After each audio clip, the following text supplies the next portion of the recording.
Fun. Thank you all for being here. Um, I don't want to start too late on the what's my last meeting as chair. So let's begin if we could. Welcome to the June meeting of the Kansas Board of Regents. This, of course, marks the end of our academic calendar. So it's a good moment to stop and say thanks to everybody for what they do. So thank you for what you do, rather. So thank you all very much for that. We of course have the business of approving the minutes from last meeting. So if there are comments or questions, we'd entertain them, or a motion to approve said. Mr. Chair, I would approve, or I'd move to approve. I'd approve to move to approve. And I was going to say something snappy like, we've got this down to a well-oiled machine, but now I can't. I think we have a motion before us to approve. I will second. Thank you very much. Oh, boy. So any discussion? All right, hearing none. All in favor? Aye, please. Any opposed? Okay, the minutes pass. And I should have said that's both for May 14, 15 and our special May 27th meeting. So we go to introductions and reports. Any introductions? President Muma. Yes, I'd like to introduce Dr. Jacob Mendez, who is our new president of the WSU Staff Senate. Jacob, where are you? Okay. Just a little bit about Jacob. He's also the assistant dean for student success in the College of Engineering at WSU, where he oversees student engagement, student recruitment and retention, as well as the Engineering Student Success Center. Jacob holds a doctorate in educational leadership from Wichita State, a master's in higher education administration from Missouri State, and a bachelor's in history education from Pittsburgh State. So please welcome Jacob. Thanks for your leadership, and I know the board looks forward to working with you. Thank you. Other introductions? Okay, well, that takes us to the various reports then. So chair report is first. Again, thanks to everybody for what you do. It's always a good moment at the end of the academic year to pause and contemplate everything that's been accomplished. And as we just talked a few minutes ago, that it's very important work that a group of wonderful people do. So again, thank you all very much. In terms of to mention for the chair report, we did have one of our joint meetings with the Kansas Board of Education leadership and our leadership. We continue to appreciate the partnership, and we think there's a lot of things we can do well together, and together we can have bigger impacts. So we look forward to continuing that strong relationship. Then we just had a wonderful reception that I know the three of us, Regent Winter, Regent Rolfe, and I felt very honored and very good about all the people that came to wish us well. So I think it'd be wrong if I didn't mention that again here in this room. So again, thank you all for coming. As it turned out, since I actually found myself thinking about all the wonderful things that happened and not remembering to say a thing or two, I saved a couple. So first, I think we all talked a little bit about the importance of higher ed, education in general. I think if you want to do this kind of work, you come with a desire to advocate for higher ed, and I think we all had that even enhanced. And I'll tell you that if there's times I can be helpful going forward and I can help advocate in the future, I'd be happy to do that. So please let me know. And then the other thing, that when things really work really, really well and you wind up working with a bunch of people, many of them become really important to you and you form very long lasting relationships. So, I mean, I can look around the room and see people, it seems like it was just the other day, but 4 years ago that I didn't even know, that now I consider people that will always be important and special. And I know that same thing stands for Regent Renner and Regent Rolfe. So again, thanks for everything everybody does, and thanks for all the wonderful efforts together. All right, President Flanders. All right, thank you, Chair Ice. In this time between meetings, I wanted to just tell a couple of events that have happened. I attended as a commissioner the Midwest Higher Education Compact meeting. Heard some great reports there. One of them was the principal researcher from the Georgetown Center of Education and Workforce Development that was started by Anthony Carnevale, and really had some discussion about the outcomes of higher ed and actually showed how liberal arts majors, we always think, oh, they're not doing very well economically. They actually are. And just a lot of good data around those outcomes. The Midwest Higher Education Compact is also telling us that they'd like to support our work in open educational resources. We know the campuses have worked hard with that, and we find that we see that as another way to improve affordability for students if they can get resources at either no cost or very low cost to mitigate the cost of textbooks. And so we look forward to some of that support. I also had an opportunity to attend the Kansas Hospital Association retreat of leaders of all of our hospitals and really talk about the workforce pipeline. From their perspective, that workforce is critical and their shortages are critical. And the conversation went beyond doctors and nurses this time to really some of those allied health professions. And so I committed to working with their association and looking to see if there weren't any initiatives that we could jointly bring forward to help with that workforce. One thing different that I heard there is they're going to have a focus on retention as well. So sometimes we've created a number of professionals in that area, and Kansas actually is a little higher here. We have many nurses that aren't working in the profession. And so that's an issue if they go through our programs, get credentialed, and then fall out of the profession in a couple of years. So just a very good retreat and a very good discussion. I also did a podcast for Complete College America that, as you know, we're members of now. I don't see any systems doing what we are doing at scale with student success, with everybody really marching in the same direction, and with our outcomes actually improving substantially over time. So I think that work is really paying off. It's actually paying off in terms of enrollment as well, because a student that's retained is also enrolled, and better outcomes for our students, and student debt among students who have Pell Grants is down as well. And so that's going to improve our outcomes and our affordability. I had a pretty big update for federal issues, but they seem to change on an hourly basis. And so the reconciliation bill now has part-time Pell restrictions, I believe now, since the Senate touched that, are out.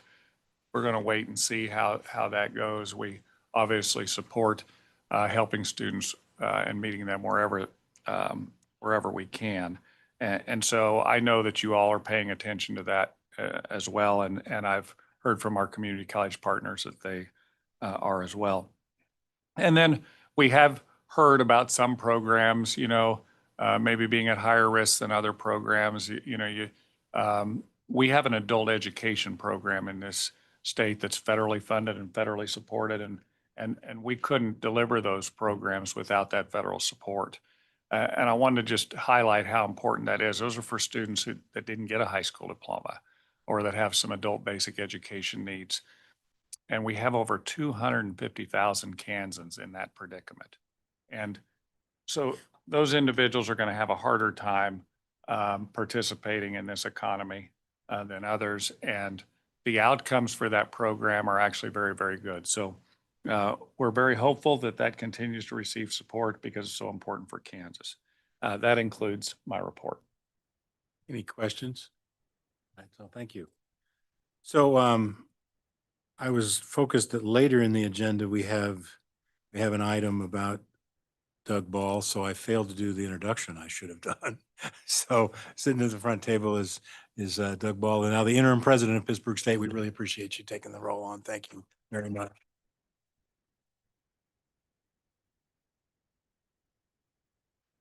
And then we are to the Council of Faculty Senate report. Rochelle Rowley, is that right? Rowley, gosh darn it. Let me try again. Rochelle Rowley. So we just have a few things. This is a June report. I was told that I wasn't expected to have a whole lot in June. So Who said that? We always look forward to the president's report. Tuition assistance program. Basically, Dr. Phillip is working with somebody else to go through the data and be able to provide more information. So that will come up in a future time. The Faculty of the Year Award, everyone but one institution, that would be mine, Emporia State University, submitted their Faculty of the Year Awards. Pitt State and Wichita State also submitted their staff awards, so they will be here in September. ESU will have the updated resolution soon.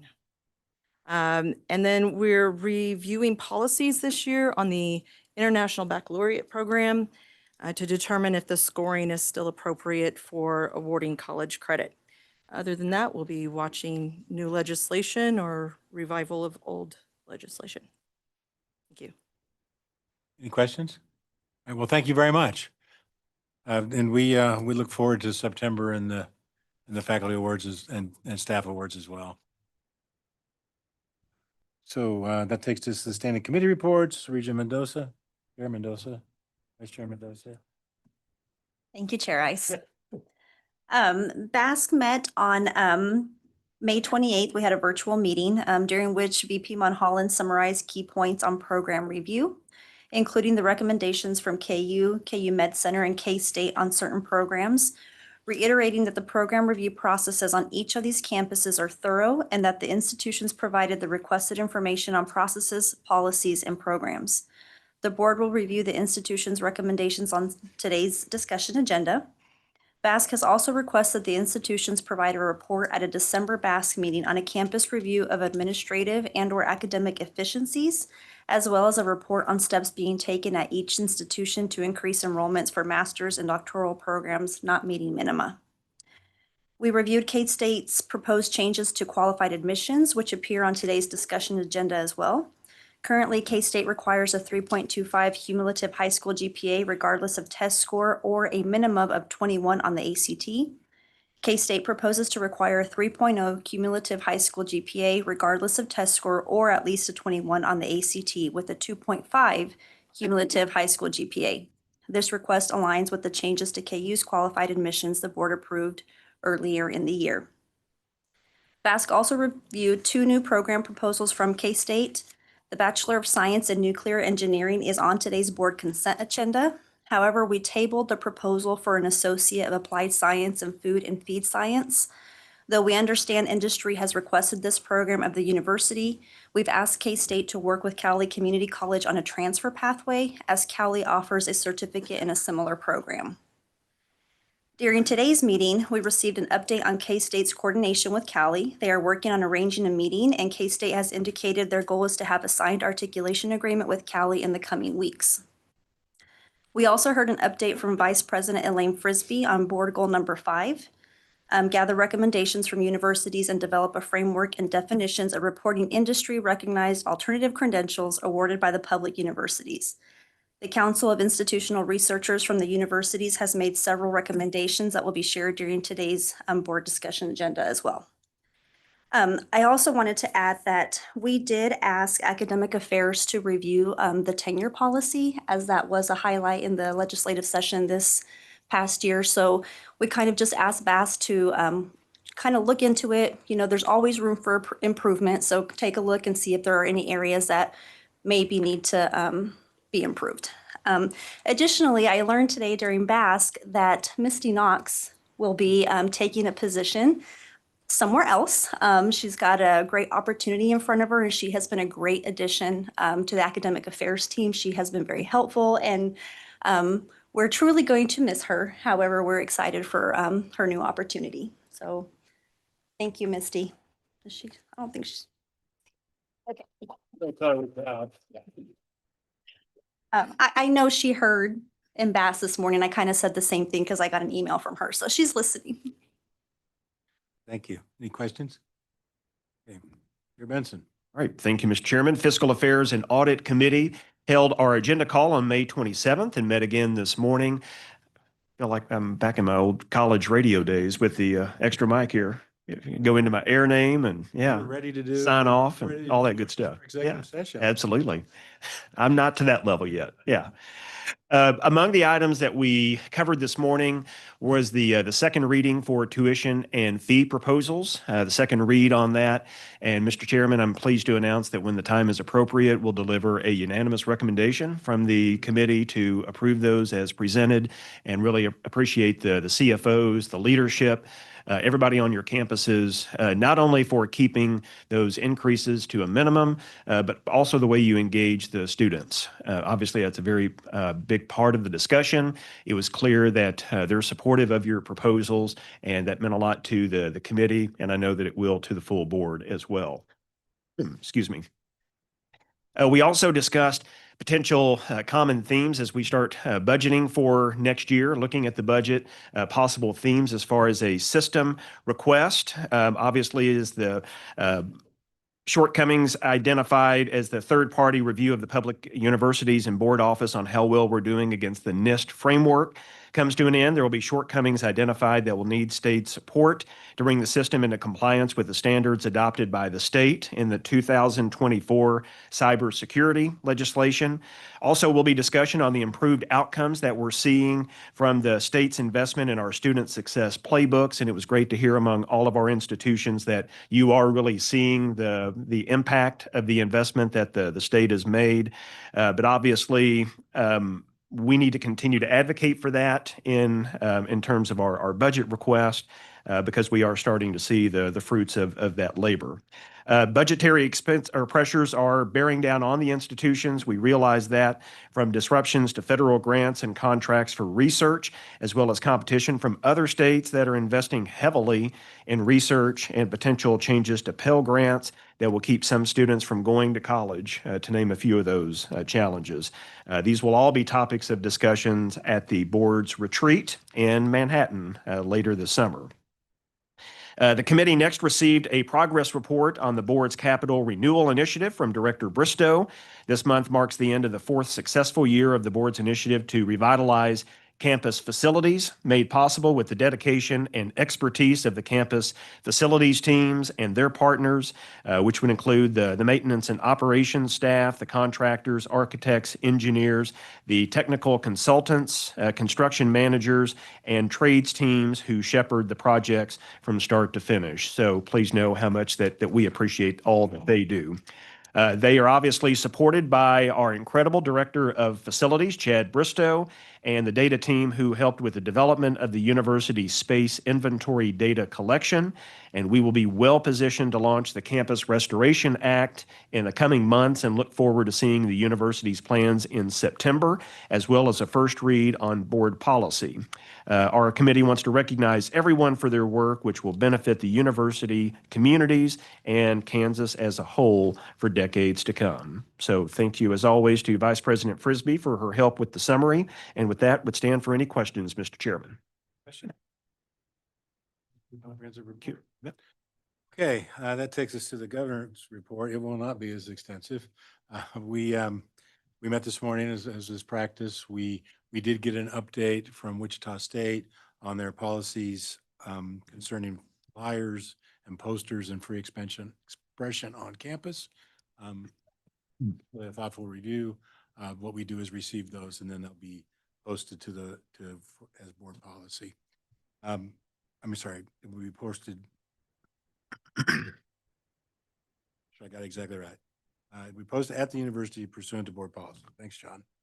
I'm just trying to make you feel better about that earlier motion.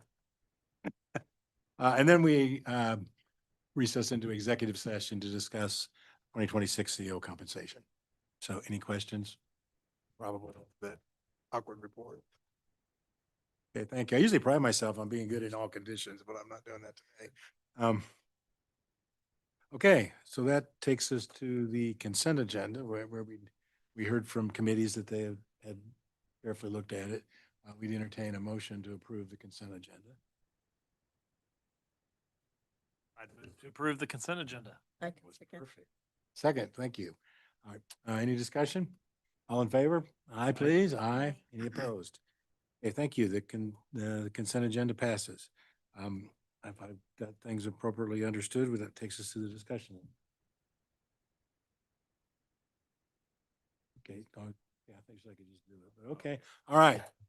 You know, after 12 meetings, you'd think I'd be there, right? So we are going to have a change to the schedule. I guess I have authority to just do it. C, in other matters, item C, the second topic, the Pillar 3 Advancing Economics by the Chancellor, we will do first out in other matters to accommodate schedules. So you bet. Okay, so first in the discussion agenda then goes to academic affairs. Chair Mendoza, do you have any setup or are you going right to? No. Okay, touch right on. pass. Okay, Vice President Holland. I was off the hook for a minute there. That wasn't gonna happen. Yeah, I know. Maybe I know. a setup for it. Good afternoon. Board policy requires the universities, excuse me, and the board to maintain a regular program review process that will allow the institutions to document that they are delivering quality programs consistent with their missions. In June of 2023, the board approved some changes to the program review process and set up a new cycle for review. And the first year, the year that we're about to present, KU, K-State, and the KU Med Center provided their reports. Next year will be Wichita State, and the following year, Pittsburgh State, Fort Hays State, and Emporia State will do theirs. Let me take you back just briefly to last year when we did a review of programs. And we identified 4 metrics that we expected the institutions to those programs to meet minima. One was for student demand, one for degree production, one for the talent pipeline, that is the number of graduates working in the region after graduation, and then the student return on investment. As you'll recall, 31 of those programs did not meet 2 or more of those 4 metrics. And after review, 19 of those programs were put on an action plan. 3 were merged with other programs and 2 were phased out.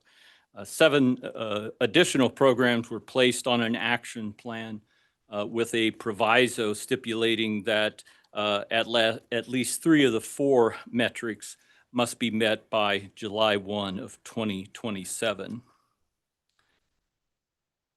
This year, the review was a bit different than what we've done in the past in that we were looking for documentation, evidence that the institutions have a clear, well-defined process of program review that lays out the policies, the process, the metrics, the purpose of the review.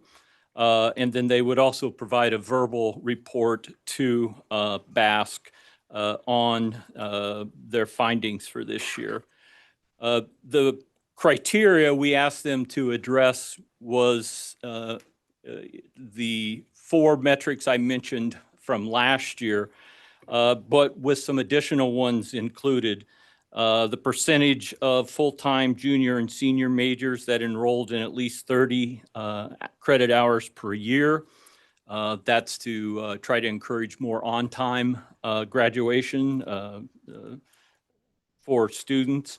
But also another was the maximum number of transfer credits that apply toward the baccalaureate program from 2-year colleges. That is to try to get a sense of are our transfer policies working as intended. We did not have minima for those programs, no threshold they needed to hit. Although I think it's fair to say that most associate degree programs are 60, so that's kind of what we were looking for there.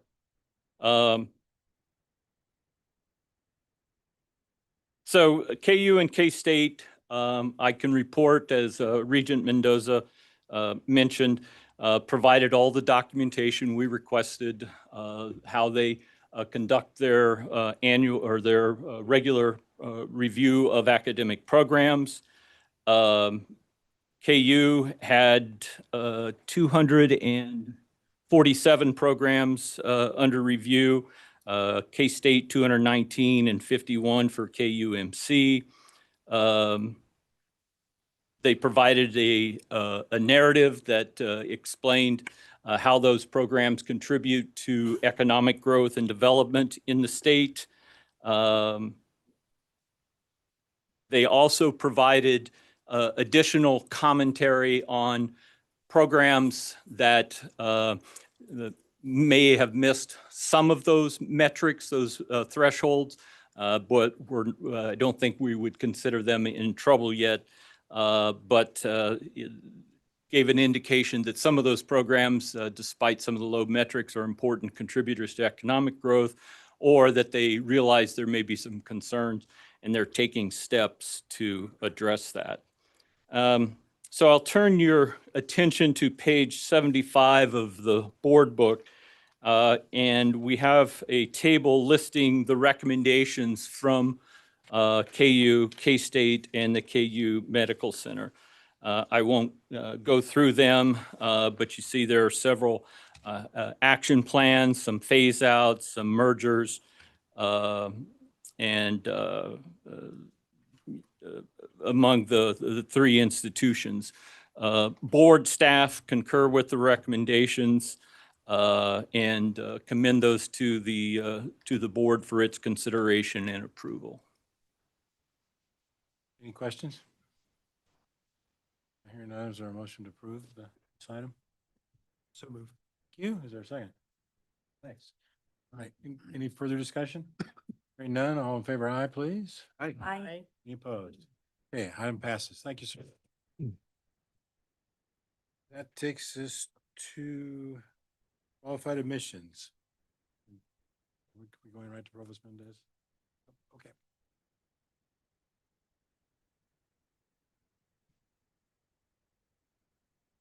Good afternoon, Regents. Thank you for giving me this. Good afternoon. Thank you for giving me the opportunity to speak about a very important proposal that will widen access and success at Kansas State University. As many of you know, there have been approved changes to qualified admissions for several public universities, moving away from the rigid curriculum and class rank requirements in favor of a more flexible GPA-based pathways. Today, we're discussing a similar proposal for K-State. Currently, K-State guarantees admission to students under 21 with either a 3.25 high school GPA or ACT score of 21. But under the new proposal, we would guarantee admission to students who meet one of the two criteria: a minimum 3.0 GPA regardless of test score, and a minimum 21 ACT and a 2.5 GPA. Both pathways will still require a 2.0 GPA for any college course taken during high school. The data tells a clear story. Over the past 5 years, students admitted by a test score alone have had lower retention and yield rates. We believe a stronger GPA-based pathway will better identify students likely to succeed at K-State. This approach also aligns us with peer institutions across the Midwest while expanding access to students with GPAs between 3.0 and 3.24, students who are often highly capable but may not test well. Also, with a stronger footing in the NEST playbook, once again, thank you so much for your support throughout the years. We have bolstered our success with student retention and continue to revise our advising approaches on campus. It's important to note that students who do not meet these benchmarks will still be considered through a holistic review process. We're not closing the door on anyone. We're simply updating the criteria to be more predictive of student success. We understand these changes, the earliest that these changes might come into play is fall of 2029. But in closing, this proposal reflects K-State and K-Board's commitment to access and student success, which are all imperatives with the K-State Next Gen plan and K-Board's Building the Future strategic plan. We appreciate your consideration of this change. Thank you. Any questions? Okay, we'd entertain a motion. I have a understanding. Will this only impact one university, or how is that going to impact the other university? our proposal only impacts K-State. Previously, the board approved changes to University of Kansas on February 12th of this year. There is something of a summary of.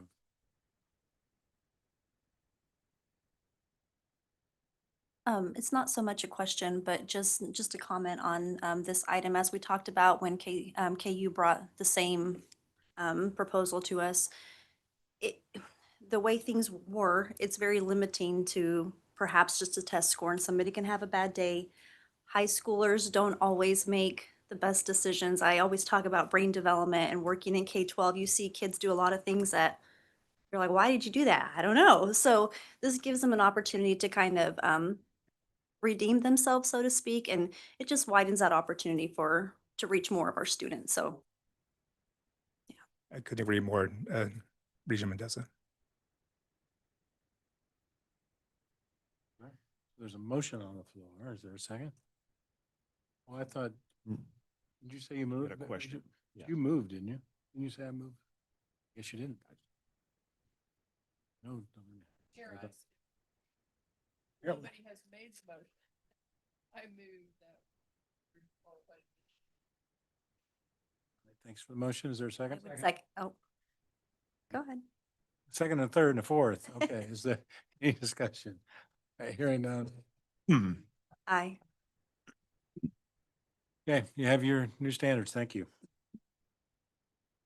Okay, that takes us to fiscal affairs.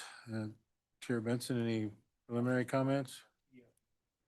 I'll tee up Vice President Frisbee here. As I mentioned a little bit earlier, Fiscal Affairs and Audit Committee received these proposals in May, worked through them pretty extensively. At that point, it was the feeling of the committee today that these price increases, when requested, are at a bare minimum, especially when you look at what inflation has done over the last 5 years when compared to any tuition proposals.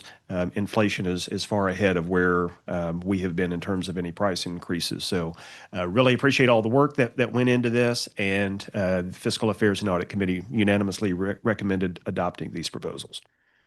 I would concur on all the work and also the work by fiscal to carefully review. Thank you, Mr. Chairman. There's not much I would want to add to my chairman's comments, other than I am looking for a motion today to approve the state university's tuition and required fees and all the fees laid out in the proposals for fiscal year 2026.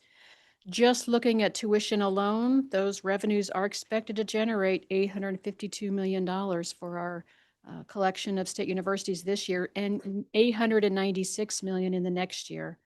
The proposals are on the website with the board agenda from May.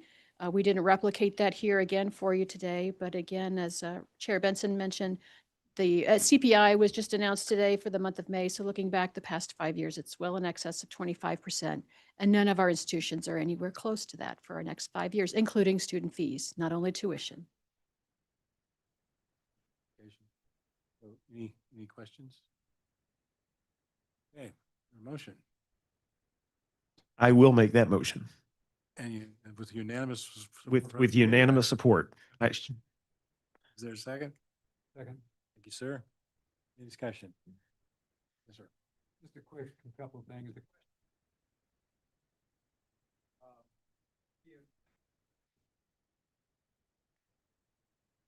You want to hear what I have to say? You don't? So that I asked the question, this tuition increase.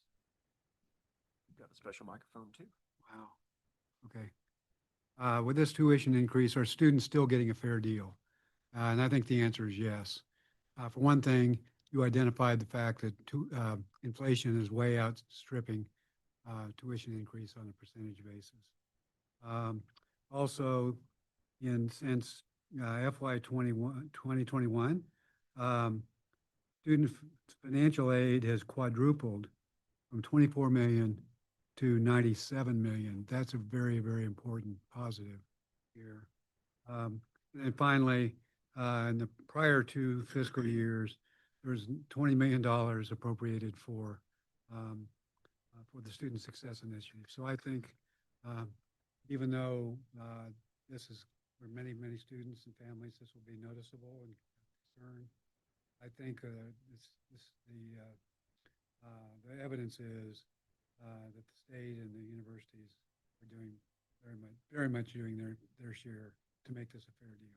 So it's on the fair deal basis that I'm going to support this. Regent Winter, any other comments? All right, I believe it's been moved and seconded. Is that right? Thank you. All in favor, aye, please. Aye. Any opposed? Okay, thank you very much. Again, thanks for all the work everybody does and has done. This is no small undertaking. All the Regents recognize. So thanks, everyone.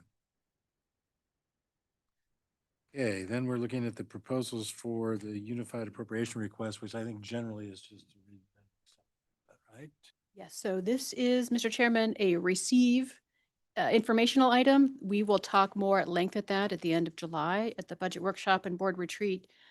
Just to remind everyone, I generally refer to the budget cycle as a never-ending spiral. So we have not yet finished fiscal year 2025. We haven't entered fiscal year 2026, but we're already starting preparations for fiscal year 2027.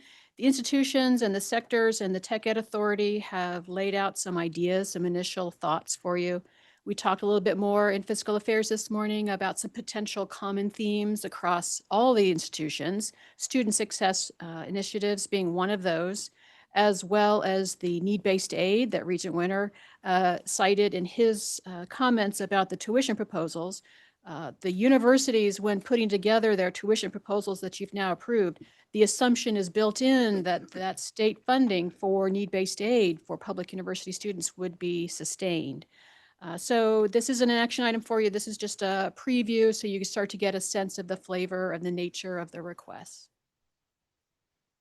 And Mr. Chairman, I would be remiss if I didn't thank the institutions. Thank you to Vice President Frisbee and your team. Realize this is a little earlier in the process than normal, but felt like with this being the final meeting before that July planning retreat would give us an opportunity to receive those proposals. Obviously, the state will do their budget outlook in early July. And so when we really marry those two data points and be ready for a robust discussion at the offsite retreat. So thank you again to the institutions and to you personally. We certainly appreciate all the work. I think it's wise that we've got this information already. If I read it all correctly, we have a few that we said were also merit consideration that we haven't put a number against yet. I think it's important then to caution that nobody should accidentally add up the numbers that are there and think that's our universe. We have one or two that might be noticeable that don't have numbers against them yet. I know that's not for all of you, but for anybody else that may be looking at our information, I think that's important. Yes, so you will notice there is no total at the bottom of the table. Understood. Sometimes people can't help themselves though, adding up numbers. Any other comments? Okay, all right. Chancellor, you're up, and I think we're going to get you in time.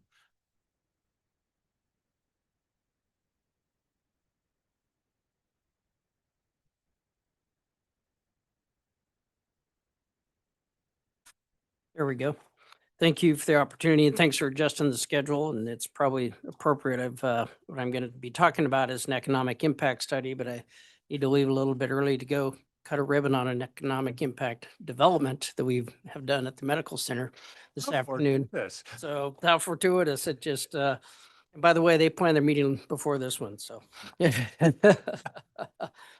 know, as we have all discussed extensively here with the board, and certainly at our institution, in addition to wanting to be a top destination for scholars and wanting to continue to drive the research engine of the state, we believe that we need to continue, all of us need to continue to be an economic engine for our state as well.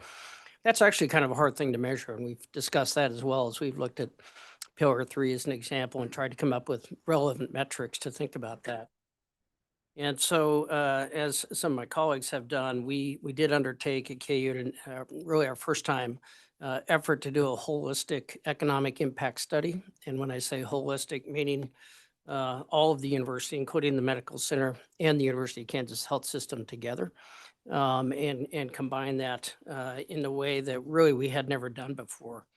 we enlisted a company called Lightcast, which is a global analytics firm that really works in global labor markets and does quite a bit of work in higher education and has a fairly unique way of looking at the data that really is, it's much more encompassing. And one of the challenges when you do an economic impact study for any of our institutions is our product is additive to the economy. We don't make tires and we sell tires, right? We help produce a workforce that goes out and works and adds to the economy just by virtue of having left one of our institutions. So they actually have a methodology around that.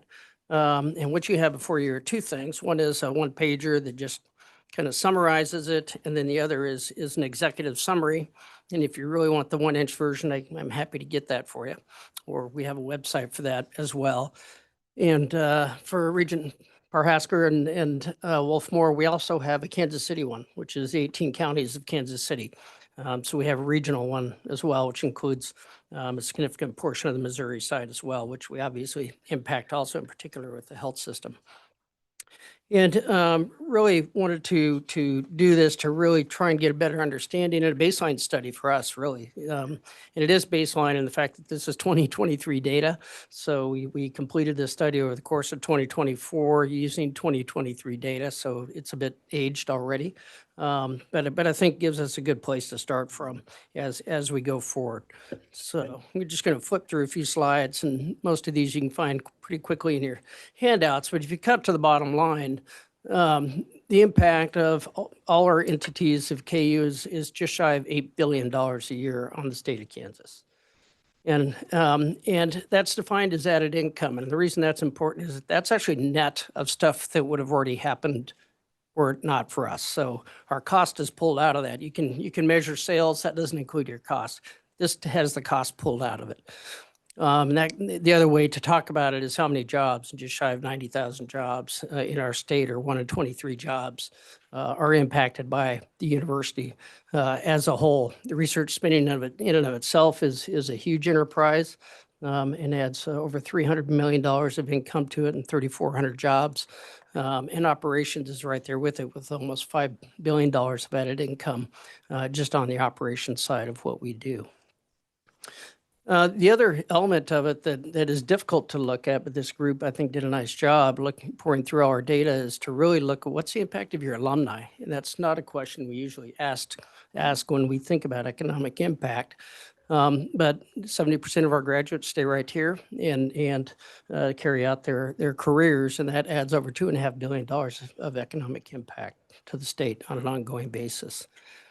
We also are one of the largest tourist attractions in the state of Kansas. I'm not sure they're all tourists, but we have over 400,000 visitors to our university every year. And that creates an almost $90 million impact just from a tourism perspective as they come to visit us. So really, if you cut to the chase, it's really the question we always get is what's the return on investment? And really for every dollar invested in KU, if you're a student, you get a $5.70 return on that $1 investment. If you happen to be the taxpayer, you get a $2.90 return on that investment. So going back to the question of is higher ed a good investment, I think there's really no question about that, whether you're the student, the family, or the state of Kansas. And there's a ton more data in the middle of all this. We're excited to have it finally in a way that we've never had it before. And we will be continuing to dive into the data and then, of course, be using this as a baseline study as we can remeasure this in a few years going forward to see what kind of progress we made. The other question back to ROI is, and Blake, you kind of alluded to this, what are degrees worth the investment? And even just on the average, there's absolutely no question about this. And this is all students, all degrees, that there's still a significant advantage of almost $34,000 a year of income. And then we did also look at our startup company impact. We have over 50 startup companies out at KU, which adds about $90 million of added income. And working with Firebrand, which is an investment firm, actually a KU investment firm, was trying to decide if they could put together a venture capital fund to invest in KU entities and companies. Through their research, came forward with, found that over $10 billion if funding had been raised by KU companies over the course of time. And the exit amount of those companies to date is in excess of 100 billion. That's a number that matches the University of Texas. So we're pretty excited about that. And they have now put together a $40 million fund to start investing in our companies. So they decided that was a good investment. I think that's what I got. If you really want all the meat of it, it's at impact.ku.edu, but happy to stand for questions. Yes, ma'am. Thank you, Mr. Chair. Thank you for the presentation, Chancellor. On your research little box here where you have 315 million and the number of jobs, it might be premature for you to answer this, but any idea how that'll be affected by what's going on federally and cuts to research? No.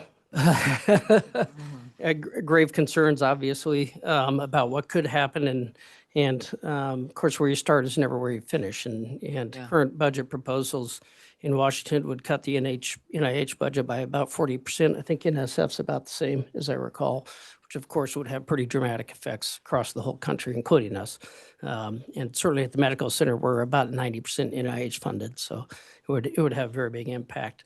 And so, and this is sort of added income netted out, right? So that's net of our $500 million that we spend on the research and the 4,000 people that do that work. This is up and above that. And just a comment, I think this would be a great thing if you haven't done it already to present to the legislature. It's a new way of looking at higher ed.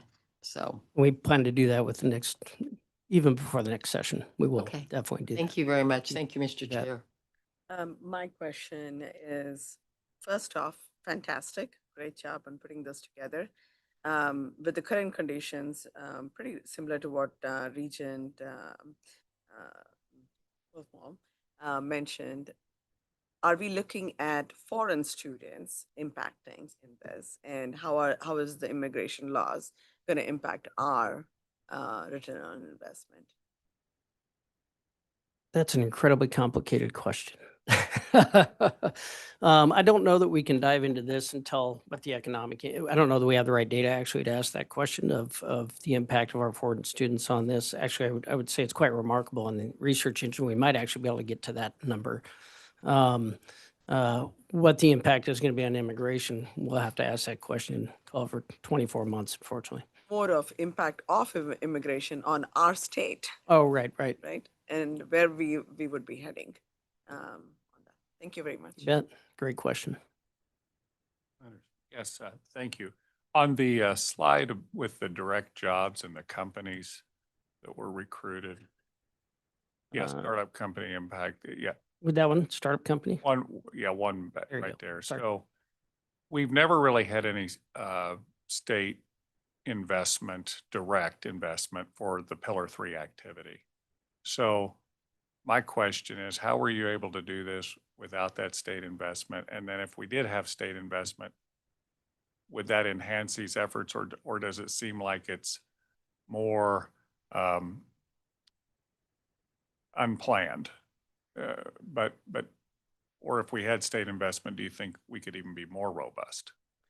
I think we definitely would be more robust. We've had a little bit of state investment at the KU Innovation Park. Commerce has helped us with, I think, with 2 phases of that building now to a modest degree. But that certainly was enough. Our partnership, as you know, is with the city, the county, and the university. And you're right, the state has not played a role in that historically. And other than through things like angel tax credits, which actually have helped us significantly with our startup companies. And if you're not aware of those, you can invest as an angel investor and get 50% of your investment as a tax write-off. So you really double your money on your investment as you do that. That's actually been incredibly helpful for our startup companies. And I think that's up for renewal, actually. So that's something that we're going to want to pay attention to.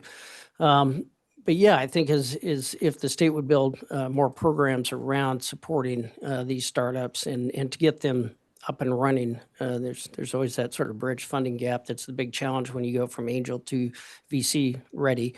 That I think we could certainly continue to drive this. And now we've gotten some attention. So those bottom 2 numbers didn't all necessarily happen in the state of Kansas, right?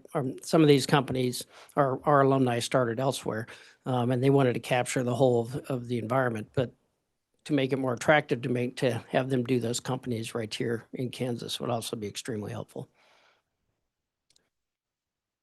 Sure.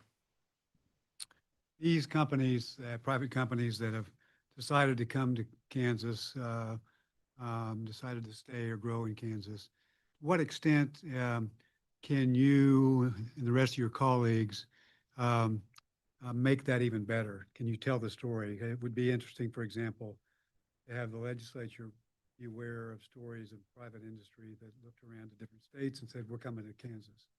Is that something that is worthy of your efforts? Probably very worthy of talking about. I don't think what maybe everybody realizes the role that we do play already today in these, and every one of us is actually part of these conversations. Typically, when a company expresses interest, and in fact, tomorrow with Regent Dicus, we'll be meeting with the Pfizer folks who've just made a decision to make a big investment in Kansas City. But they do that because they know they have academic partners that can help them feed their workforce, and they have to be convinced of that or they aren't going to come here. And so we actually, most times through KCADC or the Department of Commerce or both, work with them to recruit companies, Panasonic being another good example. They just have to be convinced that there's a workforce for them. If they're going to put roots down here, they need to be able to get the kind of workers they can, and that comes from us collectively. So we often are involved in the recruiting process at the earliest stages and continue to do that. And then once they get there, our job is then to figure out, okay, what do you actually need? And then how can we make sure we get you what you need? Are you finding the companies that have decided to invest in Kansas willing to be, to tell the story, to help recruit others? Similar projects? Absolutely. Yeah. No, I know that most certainly has happened both in the case of Panasonic and Pfizer as well, actually, that other business leaders are part of that recruiting process. Right, that's important, especially to have those business leaders communicate directly to the legislature about Yeah. how it works. Thank you. Appreciate it. Well, thanks for the report. Most You of bet. all, thanks for the big impact. Yep. Thank you. Vice President Frisbee, you're back. Have fun at the ribbon cutting. Those are usually fun. Don't run with the big scissors.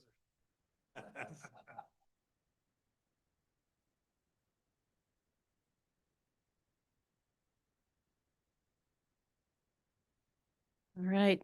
Thank you, Mr. Chairman. Starting on page 84, want to first acknowledge the group of the 26 other folks who devoted quite a bit of time in the past year to this subject of board goal number 5.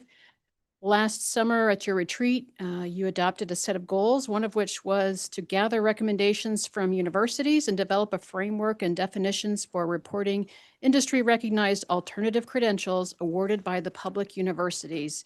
So this was work that was undertaken for the four-year universities only, including Washburn and our state universities, as well as our data team from our office.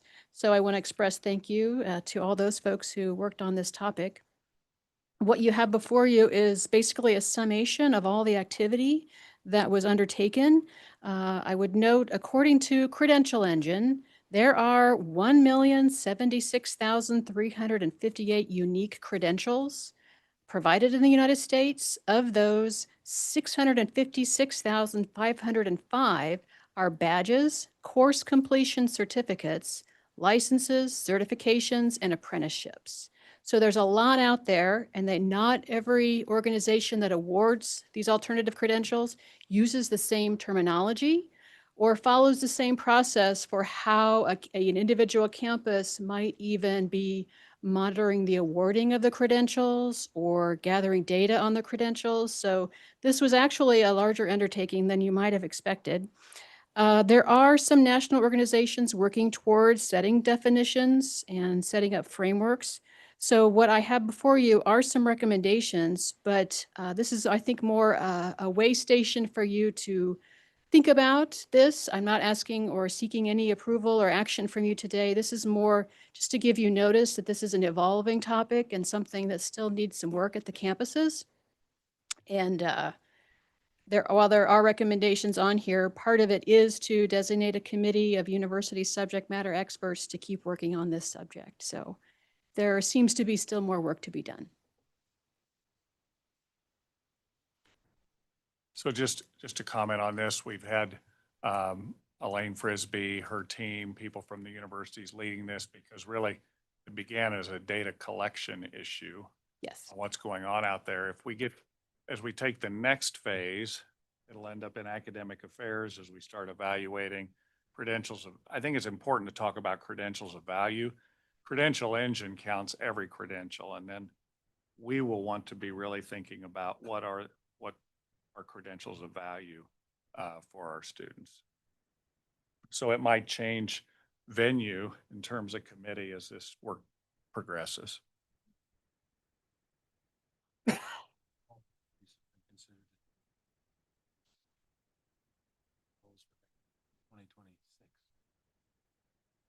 Any other questions? Thank you very much. Thank you. All right, we are on a roll, so we're going to power on without a break. That would break up our momentum. So that takes us to President Linton and a request to name a program. Thank you.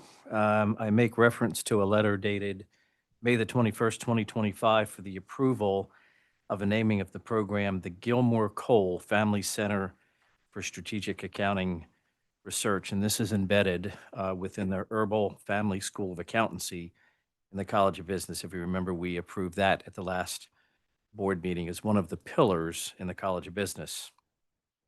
These two families, a little bit about them. The Gilmore family, Glenn and Jan Gilmore and Travis and Jennifer Gilmore, have supported K-State for more than 25 years. Glenn graduated from the College of Business in 1965, while his son Travis followed in his footsteps and also got a degree from the College of Business in 1992. Glenn and Travis combined have been incredibly active at the College of Business, serving on multiple advisory boards, teaching tax classes, and being involved and integrated with students. The other family is Charlie and Jan Cole. Both of them are Kansas State University alum. Charlie graduated from the College of Business in 1973, and his wife, his to-be wife, Jan, graduated from the College of Education in 1972. They're both very active in both the KSU Foundation as well as the KS Board of Trustees. So we request Kansas State University and the KSU Foundation fully support recognizing both of these families for this purpose and request that you support the naming of this new program. Questions? Motions? So moved. Okay. Moved, so we can't use a second? Second. All right, any further discussion? Oh, go ahead, sir. You almost missed the window. I know. This is a matter of personal privilege, but you shared with me a photograph that you took over the weekend. And I'm wondering if you could quickly tell people who was standing next to you with the cat symbol. Your daughter was. I'm sitting in a restaurant. This was yesterday. I was sitting in a restaurant meeting with a donor, and the donor was asking me, who's on the board of Regents? And I'm going through the names. And she said, well, that's Winter's daughter right there. So I went over there, introduced myself, and said, let's get a picture and do this. And she said, is this what I think it is? I said, just do it for the picture. I'll report that she made the news. Yes. Regents News. Yeah. I'm glad she could form the correct. I had to manipulate her fingers a couple times. I wonder if that's going to help or hurt the motion, but okay, thank you. All in favor, aye, please. Aye. Keep her moving us along, Mr. Director. Thank you. Okay, you have your name. Okay, President Muma, academic unit name. Thank you, Mr. Chair. We have lots of time. You can explain the difference between a school and an academic unit. I'm referring to the memo sent to you last month, where we are requesting to name our School of Nursing, Ascension Via Christi, Wichita State University School of Nursing. This proposed naming recognizes Ascension Via Christi's longstanding partnership with the university and its significant contributions to the College of Health Professions and the broader healthcare landscape in Kansas. Ascension Via Christi is one of the largest employers of WSU graduates and has played a pivotal role in shaping the region's healthcare workforce. Through decades of collaboration, WSU and Ascension Via Christi have demonstrated the power of partnership in building a sustainable, skilled, and compassionate healthcare community. The recent designation of Ascension Via Christi as an affiliated technical hospital represents a major milestone. Affiliated teaching hospital represents a major milestone in the relationship and is already enhancing the future of healthcare education in the state. This designation reflects the university's deep respect for Ascension Via Christi's leadership in healthcare and its enduring investment in the education and professional development of WSU students. I respectfully request your consideration of this naming. Thank you. Questions? We entertain a motion then. So moved. Thank you. Is there a second? Second. Thanks. Further discussion? Hearing none, all in favor, aye, please. Aye. Any opposed? Thank you. All right, thank you. You have your name. Okay, and then I guess I probably anticipated approval of this next motion earlier when I introduced Interim President Ball, but we do need to formalize that. And in a rare move, I guess the chair has a motion. I move to ratify the appointment of Doug Ball as the interim president of Pittsburgh State University until a new president is appointed, and to delegate to President Flanders the authority to establish compensation for the interim service. I second that ratification. Okay, any further discussion? Hear none, all in favor, aye, please. Aye. Any opposed? Okay, I think that completes the items on the agenda. You are ratified, sir. Yeah, that was a good thing after I introduced you, wasn't it? So we would entertain a motion for an executive session. I would like said motion to contemplate a break en route to the meeting. That's going to require some math, but I'll do my best. All right.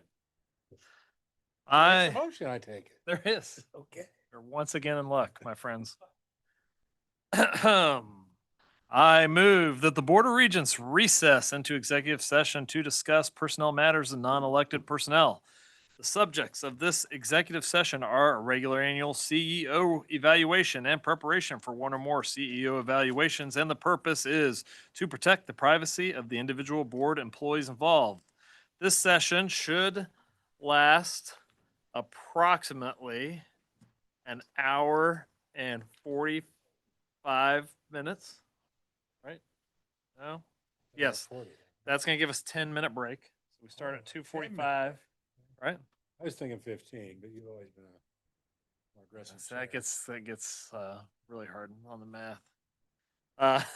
Maybe we'll get in a little late, but an hour and 45 minutes, and shall include the following persons who are either members of the body or who will aid in this discussion: members of the Kansas Board of Regents, President and CEO Blake Flanders, General Counsel John Urey for a portion, and President Richard Linton for a portion. The open meeting of the board shall resume at 4:30 p.m. in Kathy Rupp. I would expect that there will be no further business of the board following this. And we will begin our meeting circa 3:45 or 2:45. Sorry. What a lovely motion. Is there a second? Right. That is 2.5. Okay. All in favor, aye, please. Aye. Any opposed? Okay, so 2:45 in Rupp, we'll go to 4:30, then we'll resume, most likely to finish the day.